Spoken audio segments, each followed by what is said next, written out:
कुछ भी नहीं कह सकते। अब अंदर की बात क्या है हमने उसका पता ही नहीं जी कटेगी नहीं कटी नहीं है, मिली नहीं जी कटती तो जब तक भी मिल के कटा है हाँ या तो मिली ही नहीं ना, तो क्योंकि जब हमारे को अंदर की बात का ही नहीं पता। जी लेकिन ये है कि भाई जब सब कमेटी की रिपोर्ट थी उसमें इनका नाम अकेले का था। जी उसके बाद क्या संभावनाएं हुई हैं, कब वो टिकट बदली, कैसे बदली, हम कुछ नहीं कह सकते। क्या वो गया था जी जेपी गया था किसान आंदोलन में? वो बीजेपी में तो नहीं था। नहीं ना हो बेशक, जी बात तो किसान आंदोलन की कर रहे हो ना आप। जो साहब गए थे बीजेपी में रहते हुए भी, जी 5 बार गए, तो उनका तो आपने जिक्र नहीं करा। जी तो ये तो बात देखो ना, अब परिवार में कोई झगड़ा हो जाओ है या कोई, तो आपने ये सोचता है भी घर के अंदर निपट जाओ है। अब जिस चीज़ के प्रति आस्था थी, अब जिस पार्टी उसका एमपी बनाया, अब उसके खिलाफ जाना तो असूलों के खिलाफ भी है।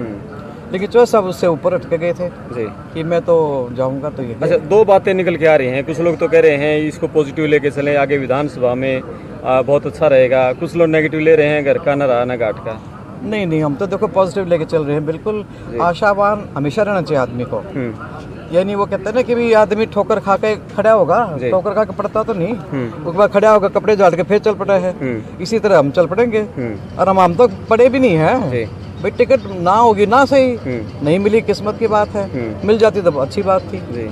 और विधानसभा तो 4 महीने बाद विधानसभा है। अब विधानसभा चुनाव लड़ेंगे? बिल्कुल लड़ेंगे जी। खट्टर साहब कह रहे हैं मैंने तो पहले चिताया था मत जाओ वहाँ पर, मेरी मानी नहीं। वो तो खैर उन्होंने कहा था, लेकिन ये ब्रजेंद्र का अपना फैसला था कांग्रेस में जाने का, क्योंकि डिफेंस कमेटी के मेंबर थे राहुल गांधी और ब्रजेंद्र सिंह दोनों। तो आपस में इनकी बात हुई होगी, दोनों के स्वभाव थोड़े मिले जुले होंगे एक दूसरे से। तो उनको ये लगा कि मैं बीजेपी में ज़्यादा दिन रह नहीं पाऊंगा और मेरे को पार्टी छोड़नी पड़ेगी, आज नहीं तो कल से ही। बीच में अगर छोड़ देते ना तो बाई इलेक्शन हो जाता। इसलिए उन्होंने उस टाइम तो फैसला लिया नहीं। हालांकि दुख तो बहुत था मन में, किसान आंदोलन का था, फिर वो अग्निवीर का था, फिर ये लड़कियों के साथ जो दुर्व्यवहार हुआ, दिल्ली पुलिस ने बाल खींचे उनके, उसका दुख था। लेकिन वो टाइम ऐसा था कि अगर उस टाइम रिजाइन भी कर देते, अब अभय चौटाला रिजाइन करा, होया कि कुछ भी नहीं होया, वो फिर एमएलए बन गए। तो इसलिए रिजाइन करने का मतलब ये भी एक और इलेक्शन। अब उन्होंने जब लगा कि अब टाइम आ गया, उन्होंने इस्तीफा दे दिया। क्या कारण रहा कि वो बीजेपी में नहीं रहना चाहते थे? क्यों सुनवाई नहीं हो रही एमपी की? कोई नहीं, बता दीजिए आपको 3 कारण। देखो हरियाणा की जो पहचान है वो इन 3 चीज़ों से है जी। जो हमारे फौजी जवान हैं जो देश की रक्षा करने के लिए हैं, हमारा किसान है जो हिंदुस्तान का क्या दुनिया का पेट भरा है, और वो लड़कियां जो इंटरनेशनल लेवल पे तमगे लेके आई, उनके साथ जो दुर्व्यवहार हुआ, ये तीनों चीज़ हरियाणा से है। अगर किसी और स्टेट के होते तो शायद ना भी इतना महसूस होता जी। इसलिए उनके मन में दुख तो बहुत था, लेकिन उसने थोड़ी समझदारी दिखाई कि भाई उस टाइम रिजाइन नहीं करा, अब रिजाइन कर दिया। नहीं, सांसदों की कुछ सुनवाई भी होती है उस पार्टी में या नहीं होती? उस सुनवाई नहीं हो रही थी। सुनवाई तो देखो जहाँ तक जब तक उनको बोलने का मौका मिला ना, उनको हमेशा बहुत अच्छा बोलने का मौका मिला, पार्लियामेंट में भी और पार्लियामेंट के बाहर भी। और ये जो हमारे मिनिस्टर थे उस टाइम, हरदीप पुरी जी, उन्होंने तो अपने एक बार किसी शादी में मिले थे चौहान साहब को, तो वो ये कह लगे मेरी 40 साल की जिंदगी में मैंने इतनी अच्छी तैयारी यूक्रेन पे ब्रजेंद्र के अलावा किसी की नहीं देखी। इंटरनेशनल प्रेस थी वहाँ पे, सारा सुनने लग रही थी कि भाई हिंदुस्तान का एक मेंबर पार्लियामेंट यूक्रेन के ऊपर क्या बोलेगा। तो वो हमेशा प्रिपेयर होके जाते हैं, बिना प्रिपेयर नहीं जाते। और भी कई सांसद और मंत्री भी उनसे सलाह लेना आया करते। विदेश का कोई भी नीति आती ना तो वो कहते भाई ब्रजेंद्र के अलावा कोई नहीं बता सकता, कि वो बहुत पढ़े लिखे हैं। आज की मीटिंग बुलाने का क्या मकसद है? आप जयप्रकाश की मदद करोगे?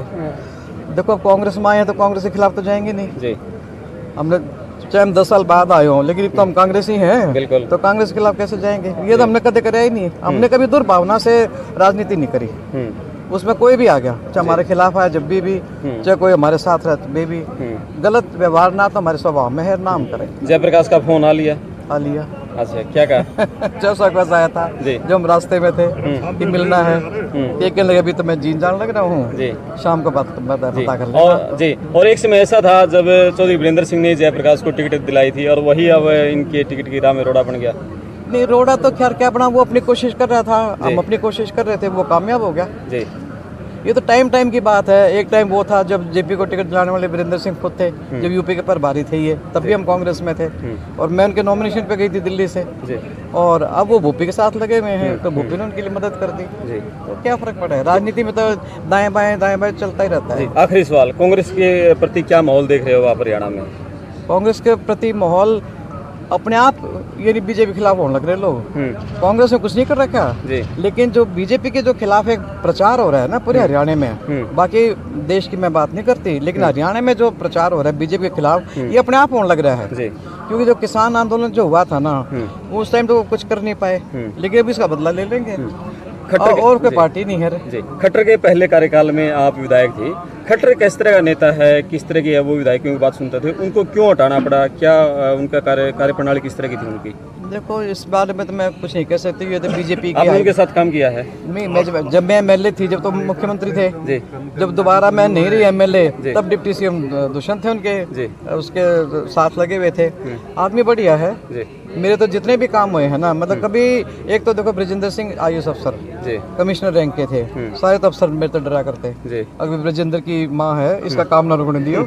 सेंटर में 64 मंत्री थे, तो हल्के तो 90 हैं। इसी कारण सबसे ज्यादा काम करा पाया आप? तो इसलिए मैं काम करा पाई, नहीं तो एमएलए तो और भी बतेरे थे। जी। तो मेरा काम नहीं रुका कभी, और उसमें ना रुकने का कारण मैं उनको भी मानती हूँ, जो उस टाइम उनके वो थे ना मिस्टर खुल्लर थे, उन्होंने मेरी बहुत मदद करी। आपके मुकाबले दूसरे डिप्टी सीएम रहते हुए कितना काम करा पाया?